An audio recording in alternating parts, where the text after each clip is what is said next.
Assalamualaikum warahmatullahi wabarakatuh, bunda-bunda sekalian.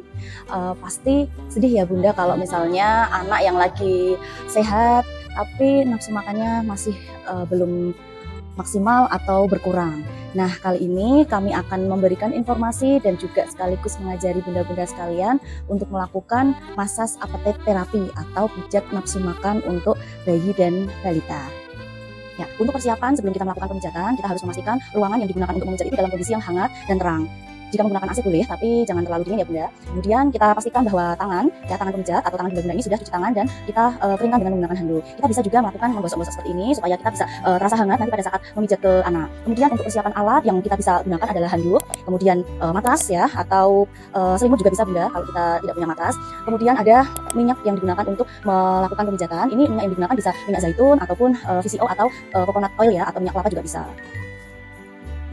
Jadi bunda-bunda sekalian, untuk pijat nafsu makan ini yang akan dilakukan pemijatan itu ada 4 bagian ya. Yang pertama adalah tangan, jadi kedua tangan. Kemudian yang kedua adalah perut. Kemudian yang ketiga ada punggung dan ada kaki. Oke, sebelum kita melakukan pemijatan, kita sudah melakukan cuci tangan ya bunda ya. Kemudian kita dari sedikit minyak untuk mengizinkan. Untuk gerakan yang pertama kita ada di tangan. Nah, tangan ini ya kita agak ke sini ya. Nah, jadi posisinya adalah di ibu jari kita tekuk seperti ini, nah, kita tekuk. Terus kemudian, nah nanti yang akan kita lakukan pemijatan atau kita lakukan pengurutan ini pada bagian ibu jari ya, dari ujung ke arah pangkal. Ini kita bisa melakukan 100 sampai 300 kali ya bunda ya. Nah seperti ini. Nah, itu adalah kita melakukan pemutaran atau circle di bagian lingkaran yang ada di bawah ibu jari ini. Nah, tonjolannya kita lakukan pemijatan seperti ini. Ini dilakukan 100 kali ya bunda ya. Nah, melintas searah jarum jam. Nah, untuk gerakan yang ketiga di bagian tangan, nah kita lakukan atau memutar di telapak tangan. Di telapak tangan ini kita lakukan memutar searah jarum jam. Kita bisa menggunakan 2 jari atau jari jempol seperti ini. Ini juga sama dilakukan 100 kali. Nah, ini seperti ini. Dan untuk gerakan yang keempat itu kita ambil ya, ini titik-titik di antara ruas-ruas jari. Jadi titik-titik ini akan kita lakukan penekanan. Nah, seperti ini. Kemudian sini ya, jadi di antara ruas ini kita tekan. Nah, di antara kita ruas ini tekannya sebanyak 7 kali setiap ruas. Nah, kemudian nanti setelah seluruhnya ini kita tekan 7 kali, kemudian kita lakukan di tempat yang sama ini kita berikan rotasi atau melingkar. Kita tekan dengan melingkar. Nah, satu jari ini 100 kali ya bunda. Nah, kemudian tengahnya luas-luas ini juga ya 100 kali.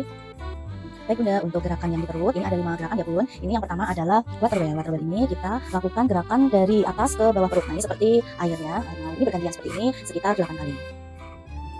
Yang kedua yaitu thumb to side, di mana gerakannya adalah berada di bawah pusat. Kita berikan atau tempatkan tangan kita ya nanti bersamaan ke arah keluar. Nah, seperti ini bun. Nah, ini ya, yaitu rotation abdominal. Ini kita bisa melakukan melingkar ya ke arah kiri atau arah jarum jam gitu ya. Nah, ini kita tidak boleh menekan terlalu kuat ya bun. Nah, ini kita rasakan ya melingkar seperti ini di atas perut bayi. Ini bisa dilakukan 100 kali. Bun, I love you. Kelima yaitu walking. Kita berikan tekanan lembut dari arah kanan ke kiri ya. Seperti ini 3 sampai 8 kali.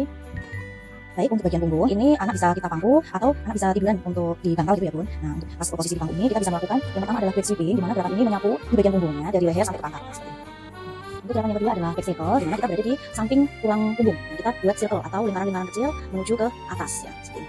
Ketiga adalah back pinching, kita melakukan cubitan-cubitan yang lembut ya ke arah atas. Kita ulangi ini 8 sampai 10 kali. Dan gerakan yang keempat di bagian punggung ini kita lakukan forward combing atau seperti gerakan mencakar. Nah, tapi kita hindari di daerah tulang punggung. Ya, untuk yang pertama, nah kita ambil titik dari siku sampai ke kaki kita ambil ya. Ini paling nggak 5 jari. Nah, kalau misalnya anaknya lebih kecil, misalnya seperti bayi ini, ya berarti kita ambil 2 jari saja. Nanti titiknya adalah yang di bagian luar. Gitu. Ini kita ambil, ini 4 sampai 5. Nah, ini titik-titik ini, ya luar ini kita lakukan memutar 100 kali. Kita putar seperti ini. Ini merupakan titik yang bisa untuk merangsang nafsu makan ya, bunda ya. Ini kita lakukan 100 kali untuk bagian kanan dan kiri. Kemudian yang kedua adalah ankle circle atau kita melakukan pemijatan melingkar di bagian ankle atau di bagian kaki sini. Nah, ya kita melakukan melingkar seperti ini ya sebanyak 100 kali usapan. Punggung kaki ya, punggung kaki ini kita pijat ya, kita urut nah, seperti ini. Ini kita bisa urut 100 kali ya, atau mungkin kalau misalnya lebih juga apa bunda. Ya, ini adalah sell point, kita melakukan penekanan ini di bagian ini. Penekanan, ini kita lakukan melengkung ya.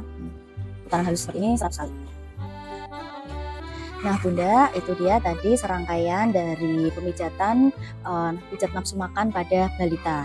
Nah pijat ini bisa dilakukan setiap hari sebelum mandi ya bunda ya, ataupun pada saat sewaktu-waktu misalnya seperti menonton TV atau sedang santai. Pastikan pada saat melakukan pemijatan anak dalam kondisi sehat ya bunda. Sekian dari kami, semoga bermanfaat dan jangan lupa dipraktikkan ya bunda ya. Selamat mencoba. Assalamualaikum warahmatullahi wabarakatuh.